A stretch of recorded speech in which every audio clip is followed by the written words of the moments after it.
Gente conectando gente no ar com vocês hoje, meu grande amigo, um convidado especial. Olha aqui, olha o cinturão do cara, os cinturões, né? Marcelo Oliveira Vaz. É isso aí. Valeu, Boa. putz, que legal que esse cara tá aqui.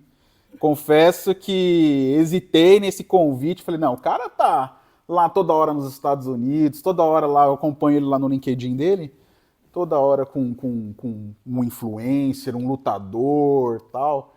Cara, que loucura. E ele é de RH. Exatamente. Prazer, hein, Marcelo? Prazer, que bom que você tá aqui. uma honra estar aqui no Gente Conectando Gente.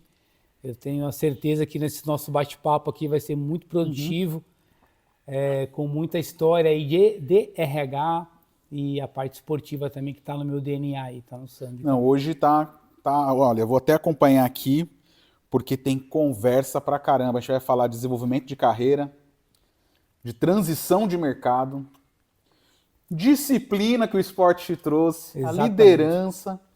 E aí, Marcelo, se você me permitir, entrar um pouco em algumas histórias mais espinhosas de realmente você passou por momentos bem difíceis na sua vida pessoal, mas que eu também vejo que refletiu na sua carreira. Sim. Foram coisas bem complexas aí, família, tudo. Exato. Se permitir, a gente também Claro. entra um pouquinho nisso, porque acho que a nossa audiência vai ver que hoje o Marcelo, ele é fundador e CEO da Diamond Sports, então ele fornece equipamentos aí para grandes marcas, para tem grandes parceiros. Grandes parceiros, graças a Deus. E aí, e mesmo essas pessoas que estão crescendo, desenvolvendo, têm uma carreira bem sucedida, tem também as suas dificuldades, os seus desafios na vida pessoal, e eu queria também abordar isso. Mas antes, como gente conectando gente, sempre tem esse comecinho de que a gente quer voltar lá. Hoje ele é CEO, fundador de empresa, mas eu quero saber o primeiro currículo lá que eu vi que você começou numa transportadora, não foi isso? Na verdade, a história do Marcelo de Oliveira Vaz começou em 11/11/86. Essa foi meu início como CLT. Eu comecei a trabalhar como office boy, certo, numa corretora de valores em São Paulo, na rua Líbero Badaró 471. Isso o LinkedIn não me contou. Isso aí, olha, foi meu primeiro emprego como office boy externo. Naquela época, em 86, tinha muito office boy, né? Certo. E, pô, eu vou trabalhar, os meus pais me deixaram trabalhar, então eu tinha exatamente 14 anos de idade. Foi meu primeiro emprego, meu primeiro registro em carteira. Comecei a trabalhar como office boy nessa corretora, office boy externo, quando a gente entregava os documentos nas empresas. E depois eu fui promovido para office boy interno. Olha. Nessa que eu fui promovido para office boy interno, entregando os documentos, hoje acho que não tem mais, mas eu ia do RH para compras financeiras, entregava para um e fazia isso. E nisso eu recebi um convite de uma pessoa da área de RH, foi quando eu comecei em RH, para trabalhar como arquivista de RH. Olha comecei só. a trabalhar no arquivo de RH e ali eu sempre fui muito curioso, começou a me despertar, o que é essa ficha aqui? O que é esse cartão aqui? O que é férias? Por que foi demitido? Aí eu comecei quando eu guardava os documentos de quem foi demitido, o arquivo morto e o arquivo vivo, eu comecei a cuidar e eu comecei a conhecer o RH. E aí, como tem muita história hoje, Tem muita. eu já vou pular logo para sua liderança, porque daí eu vi que logo você foi para um cargo de liderança. Sim. E como é que é liderar um time de RH? É desafiador, né? Porque quando a gente fala em lideranças de RH, a gente tem vários públicos, né? Idades. Então a gente tem pessoas com uma idade jovem, um pouco mais de 20 a 25 e acima dos 35. Então, tipo assim, para mim foi um grande desafio porque eu tinha que ter uma mudança de mindset, uma mudança de saber liderar conflitos. E eu sempre tive isso muito forte em mim.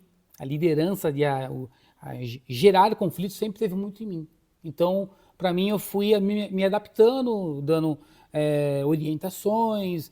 É claro que cada empresa tem a sua cultura, tem um fit cultural, tem o DNA, a forma de trabalhar. Então, cada empresa que eu fui passando, eu fui adquirindo mais experiências como um gestor de recursos humanos, generalista, ou até mesmo na parte de folha, de remuneração e benefício, que é onde eu navegava bem melhor. É que, por acaso, é onde sua formação foi, eu vi que você tem formação administração, né? A minha formação foi em ADM na Uninove, que você também se formou na Uninove. Sim. Depois eu fui para uma pós em gerenciamento estratégico de RH na FMU e depois eu me especializei em remuneração e benefício. O cara gosta de estudar, hein? Se formou legal, hein? Remuneração e benefício. Aí eu já estava atuando como gestor de RH nas empresas que eu passei. E aí a vida foi me levando, mas eu digo que eu tive uma carreira linear. Né? Dentro de RH, vamos dizer assim, a carreira em Y, eu segui todo o passo a passo. Auxiliar, assistente, auxiliar júnior, pleno, senior, assistente júnior, pleno, senior, analista, depois fui indo até quando chegou o momento que eu tinha que escolher. Ou eu ia para a carreira especialista, ou eu ia para uma carreira de gerencial. E como eu sempre gostei muito mais da questão gerencial, eu optei para ir para o lado de gerencial e não na parte especialista de remuneração, ou de folha, ou de e nesse começo, e sempre nesse mundo do call center, né? Sempre. Olha, eu sou muito grato. Primeiro, eu sou muito grato a Deus e sou muito grato por ter, né, tido uma passagem como seletista. Né? Eu acho que foi uma base para mim muito boa para estar atuando hoje como fundador e CEO da Diamond. Então, foi uma carreira que eu aprendi muito, porque cada hora é uma pressão. Né? O call center, nas empresas que eu passei de call center, eu aprendi muito porque a cobrança é muito grande, né? A entrega é muito grande. Então, o comercial faz a capilaridade de cliente, contratou o cliente, mas às vezes não viu a questão da contratação dos colaboradores. E aí cai para o RH serviços, cai para o RH para contratar, recrutamento e seleção tem que contratar, e é difícil contratar, tem os piores meses de contratação, porque quando chega final de ano, o jovem ele quer ir para um varejo, quer ir trabalhar em shopping, que remunera melhor, Exato. E aí você vai aprendendo. Então, o call center eu aprendi muito nas empresas que eu passei de call center, a pressão era muito grande. Cara, eu lembro que... Tenso. Call center, eu sempre falo aqui no Gente Conectando Gente. Galera que hoje está lá na PA, né, que está lá atendendo, presta atenção que a gente está falando. Olha, eu passei pelo call center, trabalhei já em PA, muitos outros convidados aqui também passaram PA e cresceram, hoje são aí executivos dentro de grandes empresas ou fundaram as próprias empresas, como é o caso aqui do Marcelo, mas passou ali pelo call center. Então o call center é uma porta de entrada importante e tem espaço de crescimento. Né? Eu fui muito feliz de trabalhar no call center porque ele te ajuda a criar uma resiliência, uma casca que depois quando você vai, troca de empresa, te dá uma bagagem muito importante e valiosa, porque você aprende muito. E você mudou de mercado depois que saiu do call center e foi para um outro mercado. Mudei. Eu trabalhei, na verdade, né, eu tive 2 passagens na Teleperformance, que eu sou muito grato por ter trabalhado lá, porque eu fiz uma conexão muito forte lá dentro. Tenho grandes amigos lá, você é um deles, né? Nos conhecemos. Conhecemos lá, né? Trabalhei também na Contax, trabalhei na Acticol, enfim. Trabalhei na Contax. Trabalhei nessas empresas também, tudo por indicação.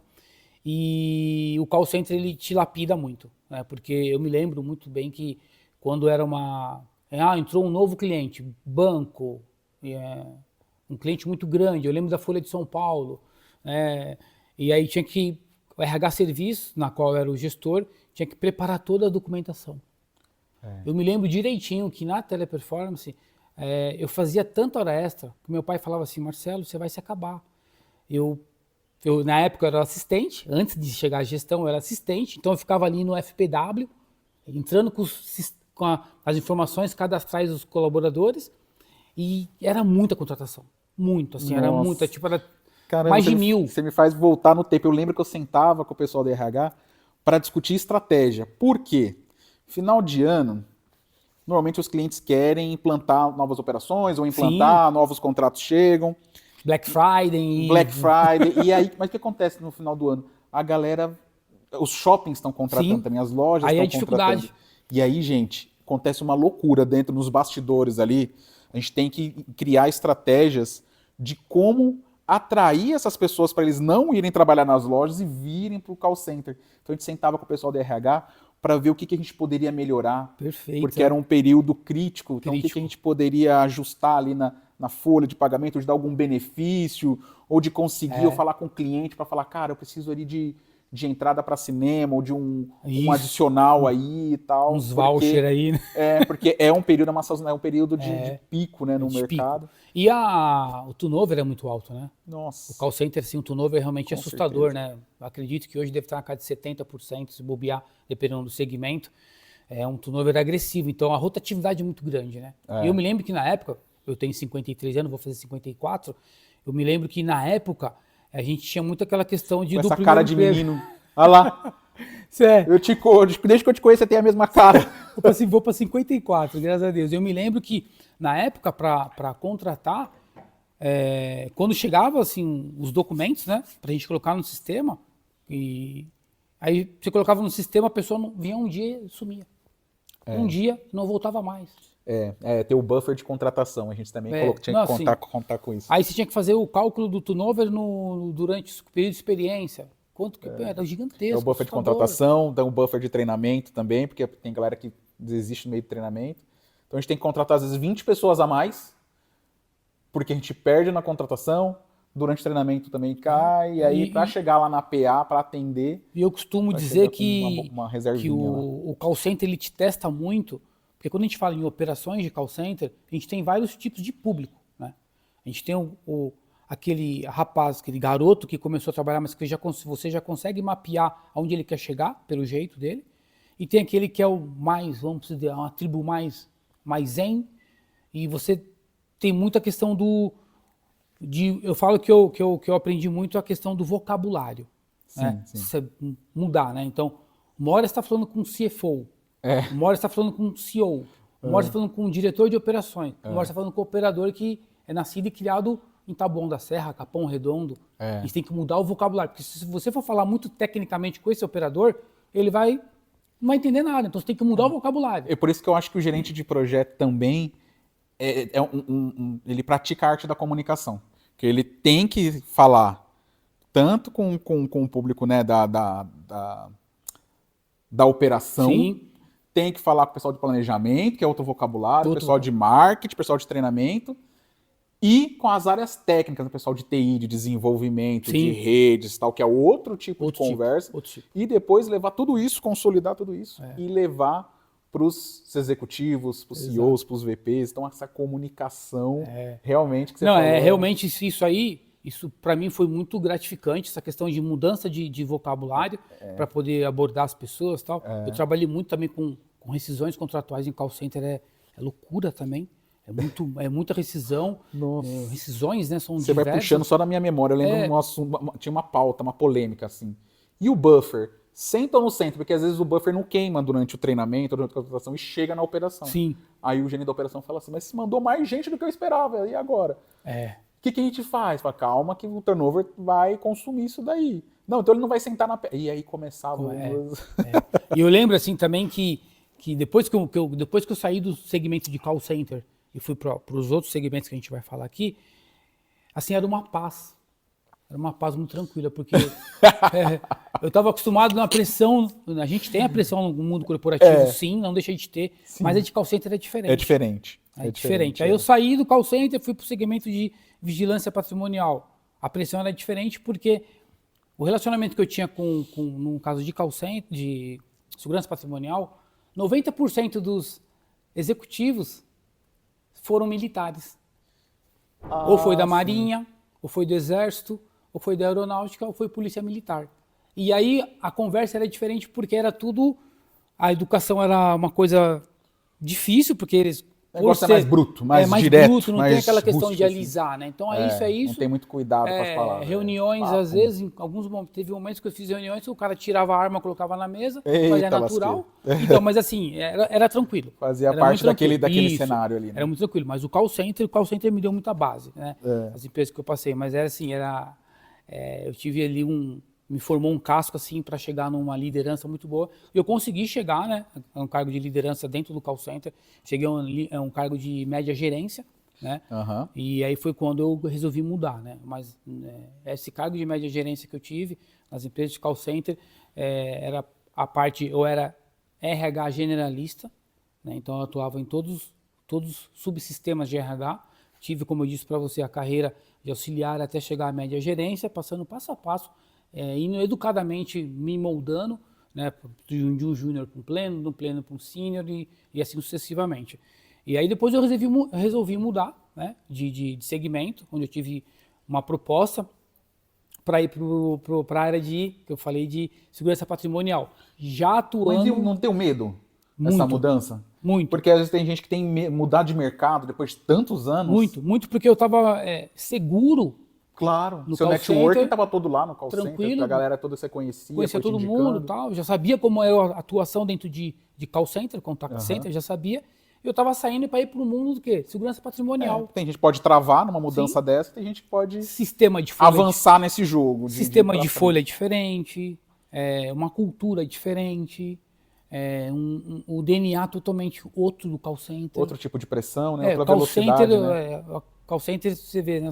Pelo menos em operações, é aquilo que eu disse, são vários tribos, né? Vamos dizer assim, né? Vários tipos de pessoas atuando. Então, é muito dinâmico. Quando eu fui para a questão da segurança patrimonial, eu me lembro que a barba não podia. O esporte fino não podia. Eu tinha que ir de segunda a quinta-feira de social, trabalhar de social, Olha só. não de terno, mas social e gravata, e na sexta-feira eu podia ir de esporte fino. E era totalmente, a cobrança era diferente. Era diferente por quê? O que acontece muito no segmento patrimonial, às vezes aquele VIG, que é o vigilante, é amigo do Michel, que é o dono da empresa. E aí ele se acha melhor que você. E aí ele vem e fala, ó, meu vale transporte não caiu. Um exemplo. Não, a gente está resolvendo. É que você mudou de posto e não atualizou aqui o HK, que é o sistema interno. Mas eu vou falar então com o Michel. Eita, Aí dava uma carteirada logo. Dava uma carteirada. Aí você tinha que resolver rápido. E aí, às vezes, de fato, existia o erro mesmo do sistema e tal. E aí, o executivo, ou o cara de finanças, ou o Michel, que era o diretor, chegava no negócio, paga agora. Não quero saber, paga agora. Ah, não, mas paga agora, tô mandando pagar agora. Aí você, caramba, como assim, cara? Mas tá... Você vai quebrar todo o processo? Você vai quebrar o processo. Não, paga agora. Esse rapaz aqui trabalhou comigo. Aí você tinha que... Então eu fui meio que, né, falei, caramba, eu saí do call center, vim para segurança patrimonial e é tudo assim, faz agora, tô mandando. Aí o lado militar, né, da rigidez, né, de faz que eu tô mandando. Aí eu ficava, é uma ordem. Não, aí eu ficava assim, falava, caramba, será que eu vou aguentar? Certo. Não sei que eu vou aguentar. E lá eu também já estava como coordenador. Eu estava como coordenador de remuneração e benefício, que é a price que eu adoro, né? Dentro de RH, é uma dos subsistemas que eu navego muito bem, né? E gosto, enfim. Só que ali você viu um monte de problema, tal, mas consegui tocar, fiquei basicamente uns 2 anos, tive 2 passagens também, fiquei um período nessa empresa, saí e voltei também. Nossa, aí você voltou pro call center, voltou? Não, eu tive 2 passagens em 2 empresas, 2 segmentos diferentes. Caramba, depois você voltou pra lá de novo. Isso, então você vê que sim, é aquela frase, né, o bom filho a casa torna. Então, no call center, eu tive 2 passagens na Teleperformance, tive uma passagem em 2004, quando era lá na Florencio de Abreu, que a gente falava que era o Castelinho. Então, comecei como auxiliar, acho que auxiliar assistente. Depois eu saí, fiquei 4 anos, onde eu conheci bastante pessoas lá, tal, executivos, inclusive.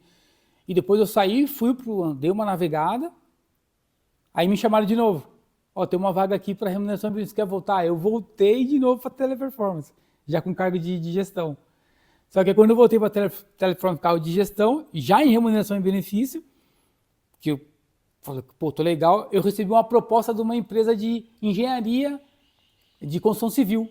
Outra transição de mercado. Foi a Galvão Engenharia, de construção civil pesada. Aí eu fui como remuneração e benefício. E foi nessa daí que você acabou, que foi transferido depois para Itupeva, você tinha que ficar voltando ou foi em outra? A Galvão Engenharia eu fiquei também um período curto, acho que eu fiquei 9 a 11 meses na Galvão. Depois que eu fui para a Marfrig, que foi em Itupeva. Essa que é de segmento bovino. Concorrente da JBS, tal, que agora é o mesmo grupo, né? Olha só. Aí na Marfrig, o que aconteceu? Na Marfrig, quando eu fui contratado na Marfrig, para trabalhar em remuneração e benefícios também, eu fui contratado para trabalhar na holding, que é na Vila Olímpia. Aí eu comecei a trabalhar, pô, feliz da vida. Deu 2 meses, o diretor de remuneração chama, mais com o diretor de recursos humanos, e fala, ó, vai mudar, vai para Itupeva. Aí eu falei, não acredito nisso. Pensei, falando comigo, né? Não acredito nisso, gente. Acabei de sair de uma coisa... Acabei de sair, acabei de entrar, como é que eu vou fazer? É. Aí nós fizemos um plano, um PDV, pedido de demissão voluntária, atrelado junto com o sindicato. Fizemos reuniões, mostramos lá qual que era o pacote de bônus. Você ainda tentou, né? Você ficava indo e voltando para Itupeva, Não, né? fiquei nessa ida de Itupeva, indo e voltando, eu fiquei 1 ano e meio. Nossa, Todos os dias, gente. Nossa, cara. Era todo dia, olha. Eu pegava um ônibus em São Bernardo do Campo, no terminal. Eu saía de casa às 4 da manhã. Deixava meu carro no terminal. No terminal eu pegava um fretado da Marfrig, um micro-ônibus sem banheiro, e ia para Itupeva. Dava 1 hora. Voltava. Quando era de sexta-feira, que era contrafluxo, o pessoal que trabalhava em Campinas, Sorocaba, estava voltando para São Paulo. Então eu levava de 2h30 a 3 horas dentro do micro-ônibus. Isso eu fiquei 1 ano e meio nisso aí, gente. É disso que eu gosto de ouvir essas histórias. Quem imagina que o cara hoje, o CEO, o fundador de empresa, ou que já teve cargos tão tops, passou por uma situação... Não, é assim, ó. E já com tempo de carreira, hein? Já. Não tava de começo de carreira, já Já. tinha uma posição e tal. Já. Mas teve ali que... Todo mundo precisa trabalhar, Sim, né? precisa trabalhar. Todo E precisa assim, trabalhar. a minha mãe, né, que Deus o tenha, minha mãe sempre falava, filho, vai, filho. Nessa época eu morava com a minha mãe. Filho, vai, mamãe não tá dando, tal. Filho, fica, não sai, tal. Aí eu fiquei no Marfrig, São Paulo, Até que você Marfrig, não São aguentou Paulo. mais. Até que eu não aguentei mais, eu era noivo da minha esposa, né, da Patrícia. E aí eu falei, ó, não aguento mais, não dá mais. Eu não tô conseguindo, eu tô perdendo 1 hora para ir e mais 3 para voltar. Eu poderia estar estudando, poderia estar fazendo um idioma, poderia estar fazendo, não dá, eu não tô crescendo. Profissionalmente eu não tô crescendo. Aí eu arrumei um emprego aqui em São Paulo, em 2014. Que 2014 foi um ano... Até me Começa arrepio, aí ó. um ano difícil na sua vida, né? Eu lembro dessa história aí que... Que empresa que era essa que você entrou em 2014? Até me emociono porque falar em 2014 é o declínio do Marcelo. Foi quando tudo começou a dar errado. Que pra gente, né, a gente dá errado, mas a gente sabe que tem algum ser maior olhando pra gente que vai dar certo. E eu consigo sentir essa dor, assim, eu também tive momentos difíceis na minha vida, porque a gente que veio de baixo, Sim. né, cara, que rala, que estudou, que fez Uninove, que fez especialização, que fez MBA, e quando você acha que tá saindo da bolha, que te deixa sempre lá pra baixo, Ali, a coisa dá uma degringolada. 2014, eu estava na Marfrig, então estava ruim, eu estava como remuneração e benefício, estava como, se eu não me engano, analista sênior, ou eu estava com já gestão de remuneração e benefício, estava com um salário razoavelmente bem, o salário estava legal, eu não aguentei, aí eu comecei a procurar emprego aqui em São Paulo. Falei, vou começar a ver emprego aqui em São Paulo porque não está dando mais. Aí arrumei um emprego, consegui um emprego, fiz todo o processo de entrevista com a diretoria de RH e mais a gerência de RH. Me receberam, fizeram bate-papo, a gente precisa de um profissional assim, para você dar, não sei o quê. Eu falei, dá. Ó, você é a pessoa que a gente tá buscando. Fui aprovado no processo, fiquei felizão e tal. Falei, pedi a conta na Marfrig numa segunda, fiquei até sexta. Na outra segunda eu comecei nessa outra empresa de call center. Era call center. Voltou pro call center. Voltei pro call center. Do segmento bovino. Voltou para call center. Voltei pro call center. Tá. Aí do call center, eu fiquei nessa empresa, eu fiquei exatamente 1 mês. Foi. Ali começou Ali começou todo a minha decaída financeiramente. E aí eu fiquei num momento assim muito delicado da minha vida. Fiquei assim, um quarto escuro. E juntou com outros problemas pessoais, com outros problemas, né? Juntou com os problemas pessoais, né? É aquele momento que parece que o mundo cai na nossa cabeça, né? Exatamente. Parece que uma coisa vai puxando, ou é efeito dominó. Efeito dominó. E na sua vida foi meio assim mesmo, foi bem dominó. Nessa época, né? Eu fui para essa empresa, fiquei trabalhando 1 mês, eu tive um desconforto, vamos falar dessa forma, eu tive um desconforto com um profissional de finanças, Era uma ponte de carnaval. Aham. Né? A gente sabe que no call center do carnaval os atestados aparecem, um monte de atestado. É, Né? Carnaval, Natal. Carnaval, Golf. Natal, Mas Carnaval é campeão, né? Carnaval é campeão. E aí eu me lembro direitinho. Não tenho mágoa nenhuma, não tenho rancor nenhum, mas eu sei que tudo acontece com a permissão dele, né? E foi permissão dele, talvez ali para me amadurecer, para me preparar para uma outra tomada de decisão, eu acredito muito nisso. E aí eu fui demitido. Eu tive um problema com esse rapaz do desconforto, com esse rapaz do financeiro, que ele errou num pagamento de benefício para a operação de call center, então a operação era gigantesca. Ele disse que ia fazer o pagamento na sexta, não fez na sexta, deu problema, me garantiu que fazia na segunda, tinha a quarta de cinzas, não fez na segunda. Quando eu cheguei na quarta de cinza para trabalhar, o executivo de finanças, o CFO, me chamou e falou: o que aconteceu? Eu contei o que aconteceu, e aí a pessoa falou assim: não foi isso que ele me falou, que o fulano de tal me falou. Eu falei: não. O cara mentiu. Aí eu peguei e me posicionei como RH, falei: olha, não foi isso, aconteceu isso, isso, aquilo. Só que aí quando eu falei do meu jeito, eu falei: olha, eu não estou aqui para fazer a cariação com o seu colaborador, faça você. Aí eu saí para almoçar no centro empresarial. Quando eu voltei, me chamaram no RH e pumba, demitido. Eu tinha exatamente um mês, olha o detalhe, eu pedi a conta de Itupeva, eu tinha 1 ano e meio de Itupeva, então eu pedi a conta, eu perdi meus direitos, saí com mínimo de rescisão, de líquido, bem baixo mesmo, mas eu estava crente que eu ia voar no call center. Tava indo lá com uma posição bacana. Tá tranquilo. Fui mandado embora. Quando foi faltou acho que uns 6 dias depois, 7 dias depois, o mesmo rapaz que errou no pagamento de vale de transporte para as operações me liga e fala: Marcelo, preciso da sua ajuda. Eu falei: o que aconteceu? O pagamento da tua rescisão caiu dobrado. Como assim dobrado? Caiu dobrado, eu preciso que você devolva. Que loucura. Olha a loucura, gente. Aí o que eu fiz na minha, né, no meu humilde caráter e boa índole mesmo, boa índole, né? Até meu nome é zelado dentro de call center. Eu fui até o Banco Itaú, lá em São Bernardo do Campo, peguei o extrato, estava dobrado. Acreditando na palavra dele. Sim. Fiz a devolução para a empresa, no CNPJ da empresa. Só que aí depois eu fui ver Você foi checar. Fui checar a data do depósito. Aí eu falei: puxa, o depósito caiu atrasado, com 2 dias de atraso. Então logo cabe-se uma multa de 1 salário. Aí lá vai o Marcelo, liguei pro rapaz, já estava com a cabeça um trevo, porque já estava pensando nas dívidas. Liguei pro rapaz e falei: cara, tô com um problema aqui e tal. Ele: o que aconteceu, Marcelo? Eu falei: o depósito da rescisão caiu atrasado. Ele: não, como assim? Eu falei: caiu, tá aqui e tal. Eu falei: não. Aí eu comecei a conversar com ele, ele pegou... Quer dizer, você ajudou ele na hora que ele, você aí ele falou do problema, ele lavou as mãos. pegou e falou assim: procura os seus direitos. Cara, aquilo pra mim foi, assim... devastador. Foi devastador, porque essa empresa que eu passei, da forma com que eu cheguei, eu me senti muito feliz.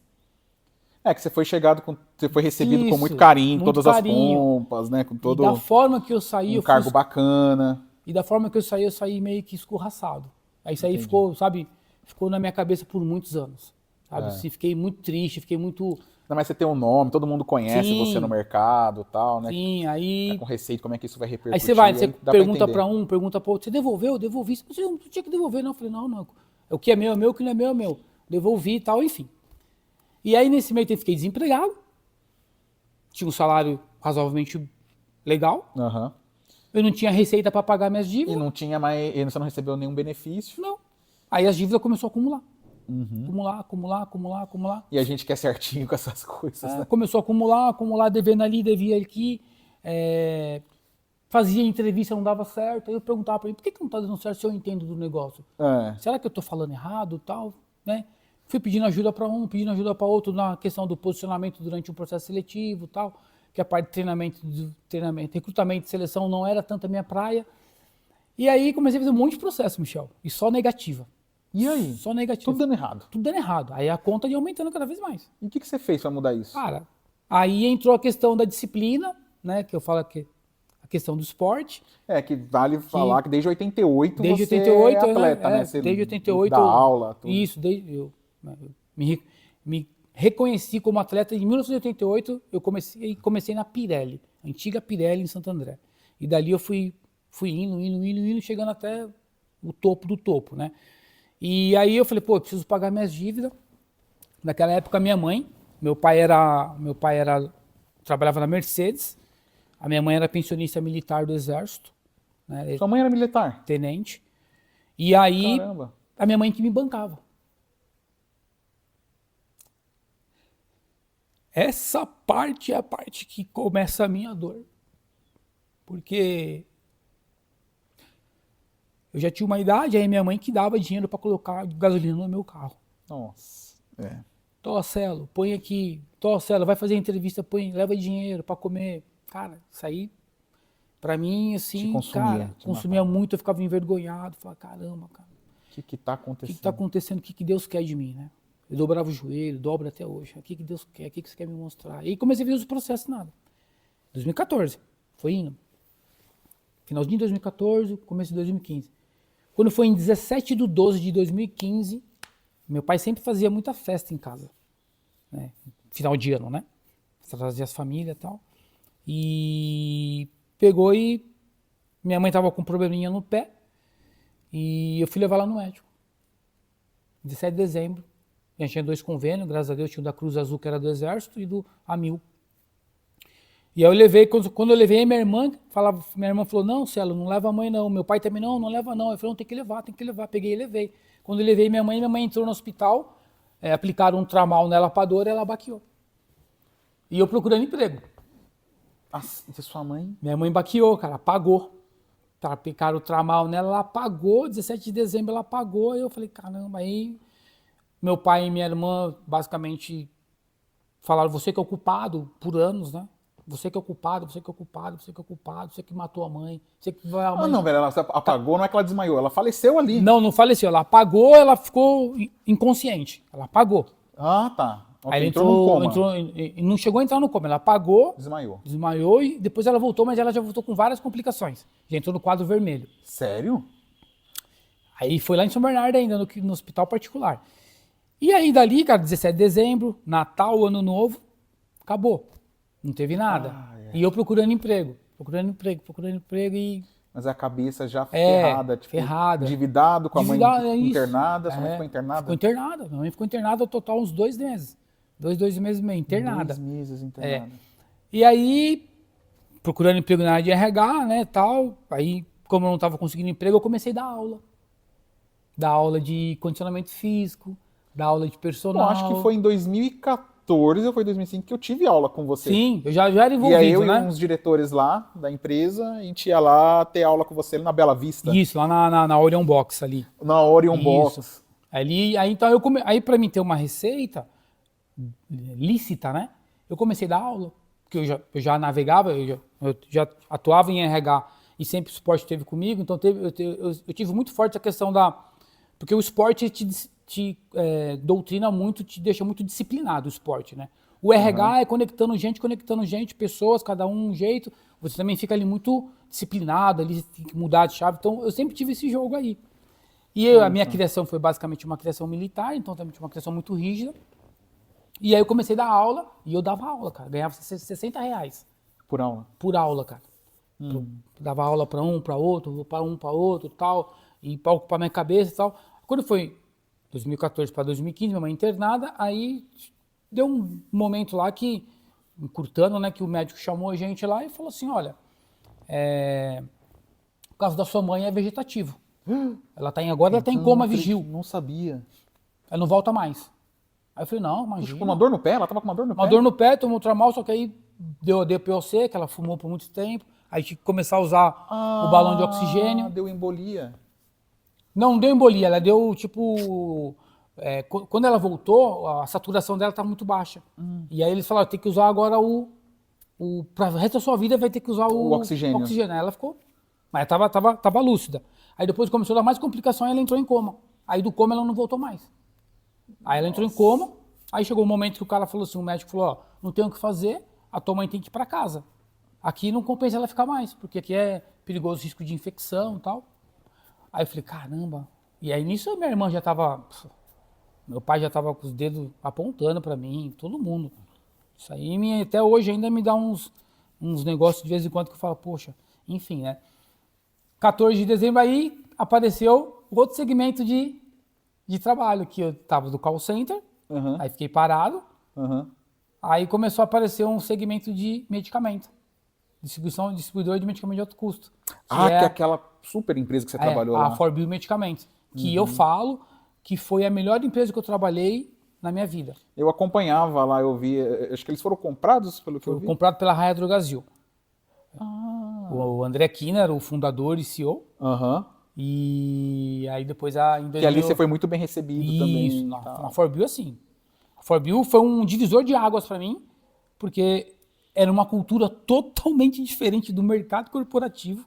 Cara, assim, Uma surreal. notícia boa, né? Que a sua mãe estava Minha internada mãe nesse, estava nesse internada, momento ainda, né? e aí eu comecei a receber ligações dessa empresa, só que na minha cabeça, como eu estava com a Marfrig na cabeça, que era uma multinacional, faturamento de 40, 30 bi, eu falei, meu, eu vou trabalhar nessa empresa, 4 bil, eu nem falava 4 bil, eu falava 4 bil, nunca, não vou, minha Que cabeça, bobagem, né? não As vou, não coisas. vou.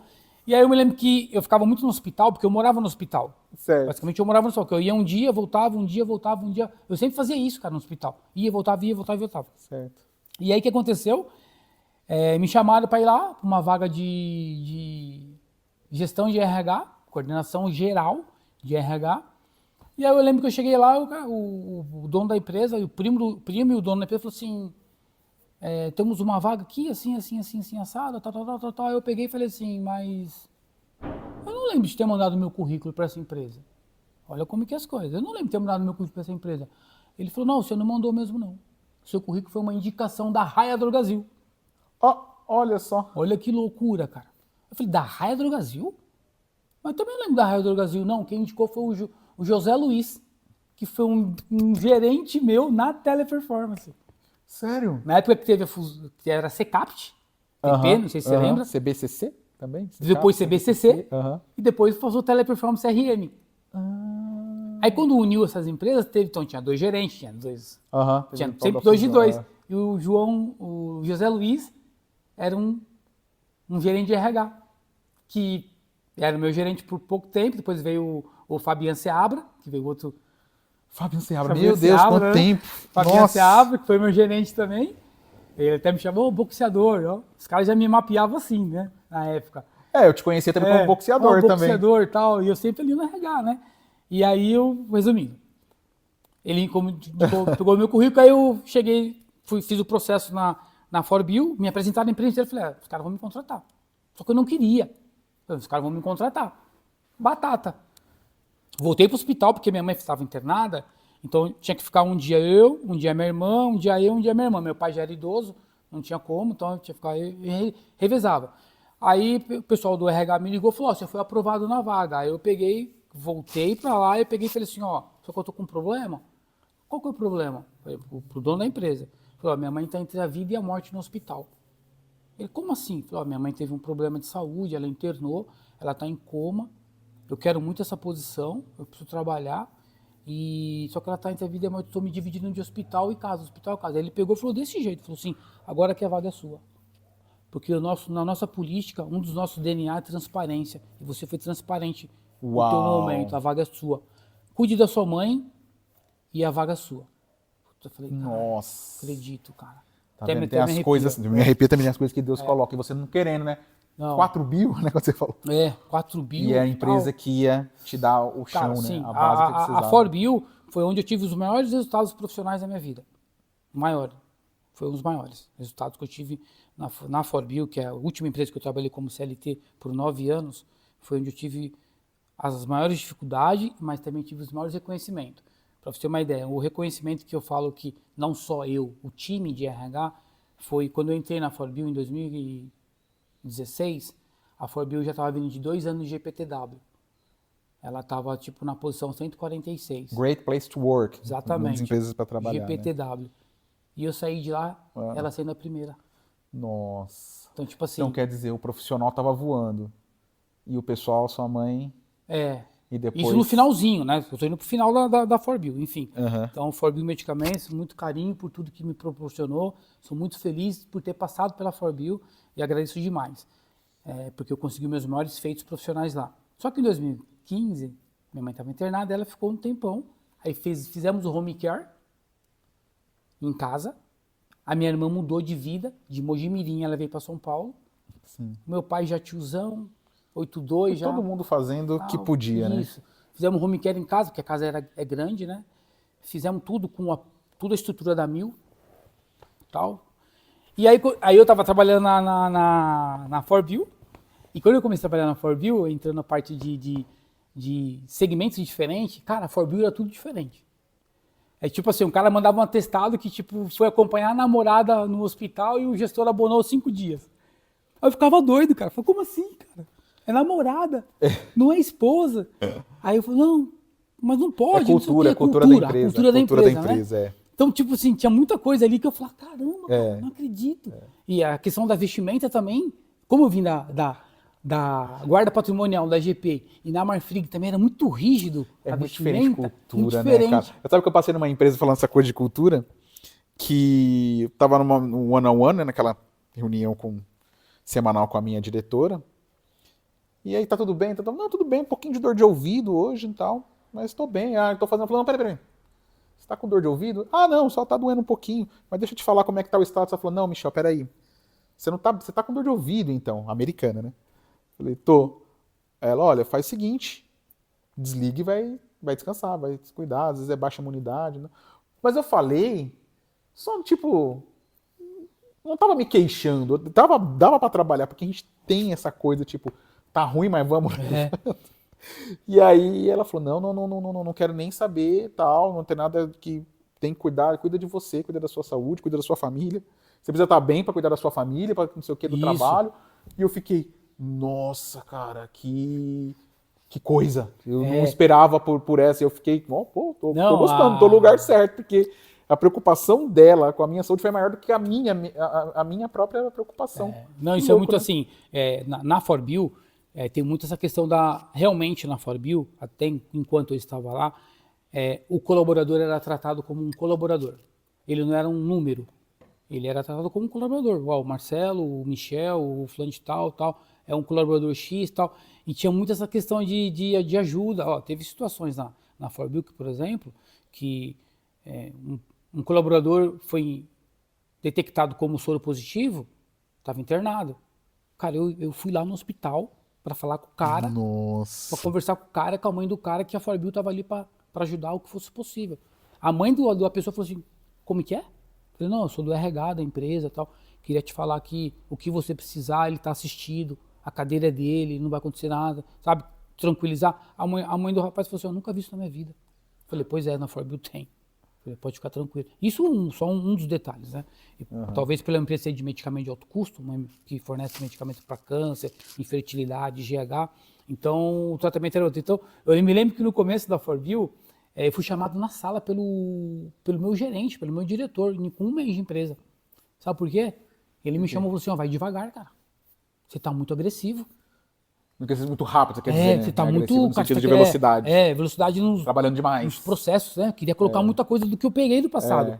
Do que eu peguei na TP, do que eu peguei na GP, do que eu peguei na Marfrig. Então eu queria colocar o atual mundo corporativo.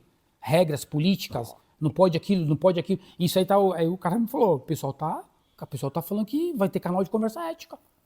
Eu falei, como assim? Ele falou, devagar, cara, devagar. Desse jeito. Aí eu falei, caramba. Aí eu tive que me moldar novamente, né? Moldar a cultura da Forbio. E aí eu fui entendendo, cara. Fui entendendo. Por exemplo, no Vale Transporte não tinha desconto 6%. Eu tenho que ter, isso aqui é um passivo, tá? Aquela coisa tudo de legalidade, né? A parte de legislação, né? Sim. E aí fomos alterando, né, as políticas e tal. Enfim, fiquei lá por 9 anos, saí de lá feliz da vida, saí pela porta da frente, entrei pela porta da frente, saí pela porta da frente. Graças a Deus. E aí, quando foi, voltando para minha mãe, quando foi no dia 29 de junho, a minha mãe morreu. Minha mãe estava em coma. De 2015. 2016. Eu já estava na Forbio. Ela ficou 1 ano em faleceu casa. em casa. Aí meu cunhado me liga e fala, a mãe faleceu. Assim, cara, na lata. Aí eu falei, caramba, cara, tô trabalhando tem 6 meses aqui. 4 meses, né? Tinha 4 meses. Minha mãe morre e tal. Falei, cara. Aí pego o carro. Aí fui pra casa, cheguei lá, o corpo da minha mãe lá. Putz, aí eu olhei aquilo e falei, cara, minha irmã gritando. Meu pai cabeça baixa. Aquela choradeira e tal. Eu falei, caraca, o que Deus quer de mim, né, mano? Comecei a arrumar emprego, tal, não sei o que e tal. Aí beleza, fiz tudo a parte de documentação e tal, né? Prefeitura, negócio lá de fazer o óbito, tudo. O óbito até saiu rápido, porque foi, como ela já estava em casa, estava assistida pelo médico, então foi rápido e tal. Beleza entre aspas, né? Uma das maiores dores, assim, que nunca vai apagar da minha mente, né? Tem um dia que eu estiver vivo aí. Peguei o corpo da minha mãe, cara. Peguei o corpo da minha mãe pra colocar lá no caixão. Aí falei, cara, tô pegando a minha mãe morta, cara. Aí peguei minha mãe, coloquei no caixão, passei, tirei ela do caixão e tal. Enterramos. 9/7, minha irmã se mata. Nossa senhora. Minha irmã tá na frente de um ônibus, cara. Se suicidou. Se suicidou. Deixou uma carta, pediu desculpa e tal. E ela tinha marido, né? Tinha marido, um filho e tal. Aí Não aguentou a morte da mãe? não aguentou. Aí meu sobrinho liga. Tio, tudo bom tal? Minha mãe se matou. Eu, hã? Minha mãe se matou. Falei, caraca, não acredito, cara. O que Deus quer de mim? Falei, meu Deus, o que você quer de mim? Aí eu tava meio anestesiado, né? Aí eu só fui, tipo assim, cair a ficha quando o corpo chegou, porque veio de Mojimirim. Aí quando eu abri o caixão que eu vi minha irmã, eu falei, puta que pariu. Desculpa palavreado. Falei, cara, minha irmã, velho. Aí enterrar minha irmã. Enterrei minha irmã e tal. 8/12 meu pai morre. Nossa, um atrás do outro. Um atrás do outro, cara. 8/12 meu pai Meu, pega. você perdeu seu pai, sua mãe, sua irmã, você perdeu todo mundo. Aí meu pai, eu Nossa. lembro que meu pai, eu fiz uma volta com ele, fiz uma viagem com meu pai para São Roque.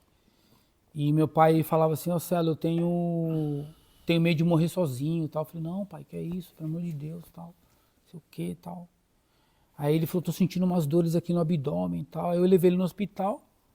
Aí internou, ficou 7 dias internado. Aí ele apagou também, ficou inconsciente e tiveram que fazer entubaram o meu pai. E quando entuba, geralmente eles ligam para um familiar, né, para entubar, né? E meu pai devia estar lúcido, meu pai sempre foi muito durão. Aí acho que o cara falou, vou te entubar. Meu pai falou, entuba. Meu pai deve ter falado, entuba aí. Aí entubou. Aí quando eu cheguei, meu pai estava entubado. E eu ia todo dia ver meu pai, todo dia. Aí teve um dia que acho que foi numa quinta, numa quarta, não lembro. Eu não fui, porque eu estava cansado. Aí quando foi de madrugada, me ligaram. 2h27 da manhã, me ligaram falando que era para mim ir lá e tal. Nossa, Aí meu pai estava morto, aí isso aí também, uma coisa que me marcou muito é ver meu pai aquele caixão ali de aqueles negócio de aço, de cinza, né? Que vai o corpo, que é para manter, acho que o corpo frio, não sei. Aí tava meu pai lá, cara. Aí, tipo assim, então eu tive essas 3 perdas que me marca muito, que eu começo a lembrar assim, eu falo, caraca, como é que pode, né? O que Deus quer, né? Já estava trabalhando e já estava envolvido com esporte, nunca deixei de estar envolvido com esporte, que tá no meu DNA. Meu pai foi jogador profissional de futebol, então sempre quando eu era pequeno eu acompanhava o meu pai nos jogos. Depois meu pai foi para a várzea, então meu pai sempre respirou esporte, eu também sempre gostei de esporte. E aí, quando foi, aí eu me senti mal, assim, né, que eu tava, cara, acho que eu não tenho mais propósito de ficar aqui, né? E aí eu comprei chumbinho. Fui na rua onde meu pai morava, tinha um depósito assim em cima, eu fui lá e comprei um chumbinho. Pra quê? Pra você? É. Ô, Marcelo. Aí eu falei, vou me matar. Aí eu comprei, deixei o chumbinho na casa do meu pai, tava vazia a casa. Falei, eu vou me matar aqui, depois a minha noiva, na época que era a Patrícia, quando passar algum dia, ela vem aqui e vai ver que eu tô morto aqui e tá tudo certo. Foi isso, gente. Caramba, Marcelo. E aí, tipo assim, aí Deus tocou, aí minha esposa percebeu que eu tava estranho, na época era minha noiva. E aí percebeu e falou, não, você não vai fazer isso aí não, tal. Aí, ela desconfiou, ela percebeu? Percebeu, aí eu peguei e falei pra ela que tinha comprado, aí ela foi, eu peguei e joguei fora. E aí eu comecei a ficar mais forte na igreja, né? no grupo de orações. Então, a Patrícia que te impediu de fazer uma besteira de se suicidar, acabar com a sua vida. Aí eu sou evangélico, né? Então aí ela percebeu tal e me colocou no grupo de orações na igreja. E aí eu comecei a fazer o bate-papo com os homens, né? E aí foi quando os homens falaram, não, cara, você tem uma vida pela frente, você tem uma trajetória, tudo há um propósito na vida, não faz isso. Aí eu comecei pô, aí beleza, cara, graças a Deus. Essa parte aí, assim, a saudade dos meus pais sempre tenho todos os dias eu lembro da minha mãe. Eu acho que o baque maior para mim na perda foi da minha irmã, porque a minha irmã era a pessoa que era o irmão homem que eu não tive. A minha irmã era aquela pessoa que tudo que eu tinha de dor, de problema ou de conquistas, de coisas de adolescente, eu conversava com ela. Ela era mais velha? Mais nova. Mais nova. Mais nova. E aí, Adriana, aqui, Marcelo, calma, Adriana, isso aqui. Eu me lembro, uma coisa que foi bem bacana, quando eu comprei o apartamento, eu e a Patrícia, a gente todo feliz que a gente comprou o apartamento, aí teve que pegar a chave, né? A gente foi lá na Repassa da República, pegar a chave e tal. E aí chegou lá, o cara, parabéns, não sei o que, tal, a chave tá aqui e tal, só que precisa pagar agora. Eu, tem que pagar o ITBI, uns negócios lá. Chave, como assim? Tá aqui no contrato. Ixi. Quanto que é? Aí, na época acho que era 10, não lembro. Aí eu olhei pra ela assim, e agora? Ela, não sei. Aí eu falei, como que a gente vai pagar? Aí eu falei, pô, você me dá 5 minutos, por favor? 5 minutinhos? Aí ele, então fica à vontade, eu vou fazer uma ligação. Aí eu saí, liguei pra minha irmã, falei, Adriana, me ajuda pelo amor de Deus. Eu tô precisando de dinheiro aqui para o apartamento.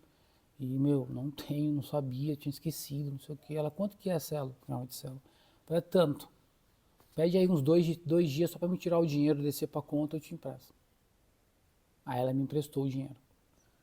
Caramba. Então, cara, que perda, hein? Foi a dor maior que eu tenho, que eu sinto, é da minha irmã. Os meus todos, né? Mas a minha irmã era muito parceira, entendeu? Aí você recebeu a notícia que ela se suicidou, cara. Entrou na frente de um ônibus, o ônibus passou por cima, cara. Aí você pergunta muito pra Deus, né, cara?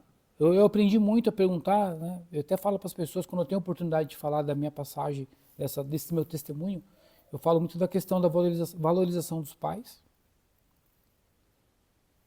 Não que eu não tenha valorizado os meus pais.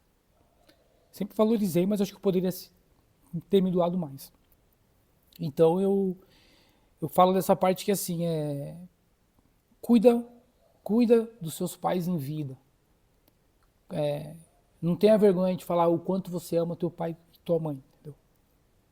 Porque eu hoje, com a Diamond, eu não tenho meu pai, nem minha mãe, e nem a minha irmã, para ver meu pequeno sucesso, entendeu? O meu pequeno degrau. Eu não tenho eles em vida. Para falar, pô, é meu filho. E infelizmente no Brasil, pelo fato da gente ser negro, ser preto, é muito mais difícil, né? Então hoje eu não tenho, né? Então, tipo, me dói muito, né? Porque eu queria muito que meus pais estivessem vendo o crescimento do filho dele, né? Que foi a base seletista que me deu essa questão de eu estar tocando a minha empresa. Não é fácil, mas é uma coisa que eu amo. E a minha irmã mexeu muito comigo. Que eu falei, poxa, podia estar aqui, né, tal. E quando a minha irmã me emprestou esse dinheiro para mim, hoje eu tenho meu sobrinho, né? E hoje eu ajudo muito meu sobrinho. A forma de gratidão que eu tenho de não ter ela, eu transporto pro meu sobrinho, transfiro pro meu sobrinho. Então, o que eu posso fazer para ajudar o meu sobrinho, eu faço, entendeu? Então, tipo, o que está ao meu alcance, eu faço. Então, quando é gente conectando gente, talvez, por isso que eu falei que esse nosso bate-papo ia ser muito diferente, porque eu tenho certeza que quem está vendo isso aí, talvez o que eu estou dizendo aqui em alguma pessoa vai tocar. O pra quê e não o porquê. Na vida a gente tem que entender o pra quê das coisas e não o porquê. Então, quando eu volto lá em 2014, que é quando eu tive uma decepção nessa empresa que eu trabalhei por 30 dias, que eu fui recebido com tapete vermelho e fui escorraçado pelo meu posicionamento, e não por eu ter sido arrogante, não foi nada disso, eu só me posicionei. E Deus mostrou que eu não estava errado. Mas ao mesmo tempo, 12 anos depois, eu estou com o meu negócio. Eu estou com a minha empresa é muito sólida, ela é bem reconhecida no Brasil. Não só no Brasil, né? Porque eu Fora vejo também. lá, fora também, você é Fora ela tem convidado lá muito fora. mais nome, né? Então, a Diamond, eu falo que eu sou apenas um instrumento que Deus colocou para tocar Diamond. Só, e assim, eu acho que tudo se conecta desde o meu nascimento, porque eu sou de RH, eu sou de pessoas, sou de capital humano, eu sou de relacionamento, eu fui atleta. Atleta tem que ser disciplinado, tem que ter uma resiliência, tem que entender que tem outra pessoa do outro lado te lapidando. Sim. Eu tive uma criação militar, então tudo que se conecta, Sim. né, para chegar, né, nesse resultado que eu estou tendo, que é um pequeno resultado, gente. E eu tenho certeza que o sucesso da Diamond hoje, que eu lembro que você fundou ela lá em 2017. O CNPJ em 2017. Começou a rodar mesmo em 2020, não é? 2022? Começou a pegar no breu 2019. Eu acho que tem muito apoio espiritual ainda do seu pai, da sua mãe, da sua irmã, que 2019 que ela começou estão te dando esse apoio aí, de onde quer que eles estejam. E é assim, ó. Seu sucesso. Eu converso bastante com pessoas de RH, executivos de RH, executivos de grandes empresas. Eu tenho muito clientes executivos de grandes empresas que compram conosco para poder, né, pela experiência única que a gente proporciona e também a parte customizada, que é o atendimento Prime que a gente tem. E teve inclusive o Bruno que veio aqui com você. Ah, o Bruno Gouveia? O Bruno Gouveia. Ele me falou uma coisa uma vez que mexeu muito comigo, que ele falou: Marcelo, sabe por que você tem sucesso? Porque teu negócio está indo bem? Eu falei: não. Ele falou: porque você é de RH, cara. Você conecta pessoas, você tem a gestão, a liderança, e você conhece o teu negócio. Então, está conectando uma coisa de pessoas com o teu negócio. E você, no teu negócio, você conhece muito. Então, por isso que o teu negócio dá certo. Então, eu parei para pensar. Então, acho que Deus usou o Bruno para falar isso para mim, e eu entendi muito bem. E realmente faz sentido, porque modéstia à parte, o RH eu gosto, eu tenho um amor, mas o esporte eu tenho paixão. O esporte. Você encontrou o seu propósito. Essa decepção de 2014 te levou, te guiou para o seu propósito. E hoje E você acho que vê. tem um momento, Marcelo, na nossa vida que quando as coisas começam a dar tudo errado, parece que na verdade está te levando para um lugar. É dolorido, é difícil, mas parece que te leva para onde você deveria estar. Você não era mais para estar no frigorífico, no bovino lá, não era mais para estar em call center, era para você viver o seu sonho, o seu propósito. E às vezes, com a nossa capacidade humana aqui, sozinho a gente não consegue. E às vezes a gente precisa da sua mãe, do seu pai, da sua irmã, também lá, te apoiando para você cuidar do sobrinho, para você fazer essa sua mensagem, conectar com mais gente. Olha esses cinturões aqui, cara. Só você sabe quanto isso aqui custou, né? Isso aqui... Gente, Popó tava querendo comprar isso aqui dele. Né?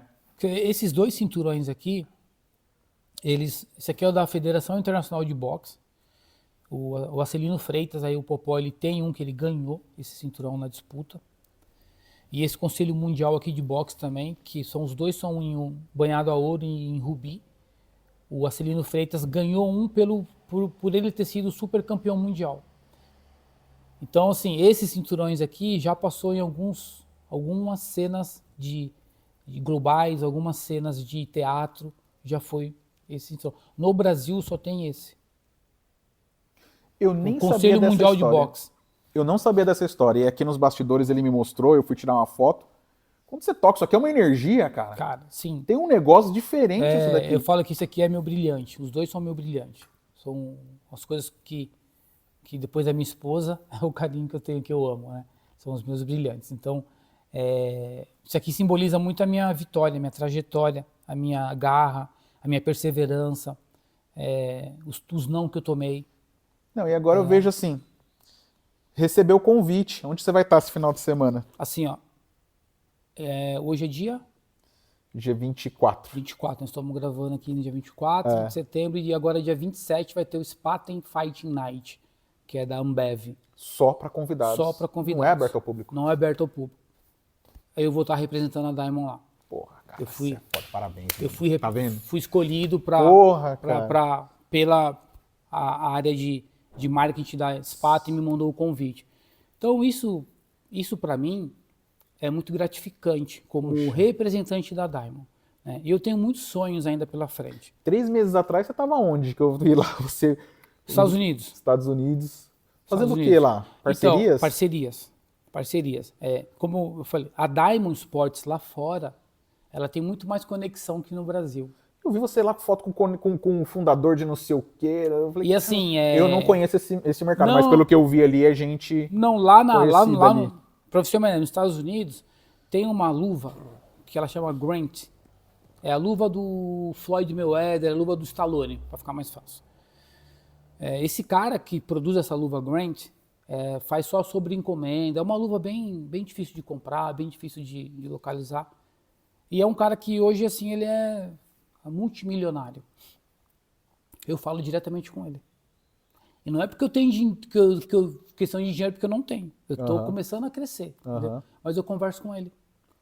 Então, tem uma empresa nos Estados Unidos também que chama Title Box, que é uma das 5 maiores distribuidoras de equipamento de luta do mundo. Eu fui convidado para conhecer a estrutura interna da Tyro, que é no Lenexas, Kansas. Eu fui para lá, cara. Fui convidado. Na Tailândia, a mesma coisa. Então, tudo isso aí eu falo que é muito conexão de Deus. Deus vai conectando as coisas, você vai crescendo. Então, eu acho que, como eu falei no começo da nossa entrevista, eu sou muito grato por ter sido seletista. Eu não sou aquelas pessoas que, não quero mais carteira de CLT. Não, eu não sei o dia de amanhã. Mas eu sou muito grato. Nesse prato também não, viu? Eu sou muito grato por ter passado por grandes empresas que eu aprendi muito, empresas que me desenvolveram muito, tanto que eu friso aqui a Forbil, foi a empresa que eu tive meus maiores resultados, uma empresa que... Empresa humana, hein? Uma empresa que quando o meu pai e minha irmã e minha mãe morreu, eu recebi uma mensagem do dono. Tá precisando de alguma coisa, Marcelo? Cara, diferente, né? É diferente, cara. É diferente. Você fala assim, caramba, não acredito, o cara tá precisando de alguma coisa. Então, assim, sou muito grato, assim, pela passagem que eu tive em RH, navego em RH ainda, participo de fóruns de RH, de remuneração. Não deixei de participar, não. Por quê? Porque a Diamond vai ter um RH. Claro, vai ter um financeiro, vai ter uma área de TI, vai ter uma área de recrutamento, vai ter, porque eu tenho certeza que eu quero gerar emprego. E você tem um sentimento muito bonito, assim, que eu percebi que você tá, através da Diamond, você tá honrando os seus pais, né? Sua mãe que foi militar, seu pai que foi, né, esportista também, sua irmã. Então, parabéns aí pela Diamond. A gente já tá chegando aqui nos minutos finais. E ufa! Foi puxado aqui, haja coração. Cara, meu Deus, quanta história. E a Diamond tá aí pra coroar. Porque eu falei pra você que esse nosso bate-papo aqui é gente conectando gente, mas esse aqui é um episódio diferente. O episódio abençoado porque eu tenho minha conexão em RH, sempre trabalhei em RH e DP, tenho minha especialização, tenho minha faculdade, tenho meus conhecimentos na área de remuneração e benefício, recrutamento e seleção, tenho meus reconhecimentos como profissional de RH, mas a área do esporte é onde eu navego com muito mais assertividade, com muito mais segurança, pelo fato de ter sido lutador, de ter lutado, de ter apanhado, de ter ganho, de ter pego experiência. Hoje, como eu falo, eu atendo o AA e o DFG. E o meu atendimento é igual para todos. Todo o meu atendimento que eu faço, gente, você pode ser o cara que mora na comunidade. O meu atendimento é igual para o Michel, que é o executivo da L'Oréal. Não mudo. Muito bom. E a minha criação foi sempre assim, filho. Eu lembro que a minha mãe, ela falou assim para mim uma vez: filho, sempre seja íntegro. E ela falava assim para mim: infelizmente, a gente, por ter esse tom de pele, a gente tem que ser melhor que as pessoas 2, 3 vezes. Então sempre pense assim. Eu falei: não, mãe, pode ficar tranquilo. Pode ficar tranquilo que... E aí tem várias histórias, né? Tem várias histórias de pessoas que elogiam o trabalho, de pessoas que querem te derrubar. Isso acontece no mundo corporativo. E a gente tem que falar, a gente tem que compartilhar essa história também, um dos fatores também de ter criado aqui esse canal, além de compartilhar histórias de pessoas aqui. Mais um exemplo, começou na PA, começou lá no call center, no RH do call center, né? Hoje vive o propósito, está honrando a história dos pais, olha o cinturão, imagina, né? O valor, tanto emocional quanto financeiro disso daqui também. Então, é uma pessoa que está desenvolvendo, está crescendo, que encontrou o seu propósito, mas a coisa nasceu lá do call center. Então, se você hoje está no call center ou está em posições de trabalhos iniciais, é possível crescer, desenvolver, e esse canal aqui você vai encontrar histórias de inspiração. Então, pô, Marcelo, eu só tenho a agradecer que você veio aqui hoje. Pô, muito obrigado eu mesmo. que agradeço. Cara, nossa, que história. Parabéns pela sua história de vida. Sinto muito aí mesmo pelos baixos aí, que foi realmente muito difícil. Imagino o quanto você trabalhou para superar isso daí emocionalmente. A mensagem que eu deixo para vocês aí, né, que independente do cargo, né, independente da posição que você se encontra hoje, se você tem um sonho, não desista dele. Né? Vai existir momentos na vida que a gente vai ter que refazer a rota, né? Refazer, pensar e tal. Mas se você tem um sonho, vá para cima dele. Uma hora a coisa vai acontecer.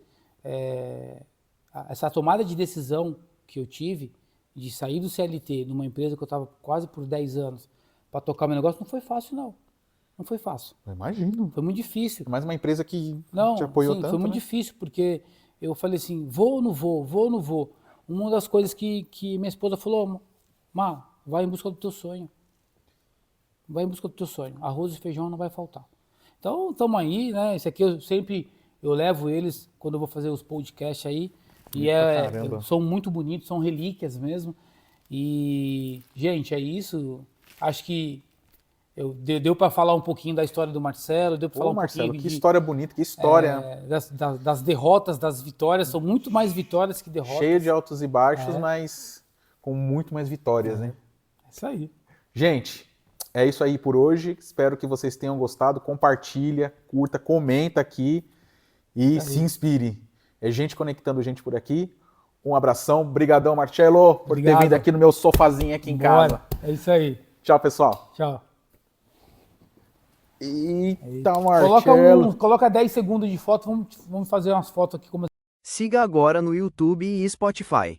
Gente conectando gente. Curta, se inscreva e, claro, ative o sininho.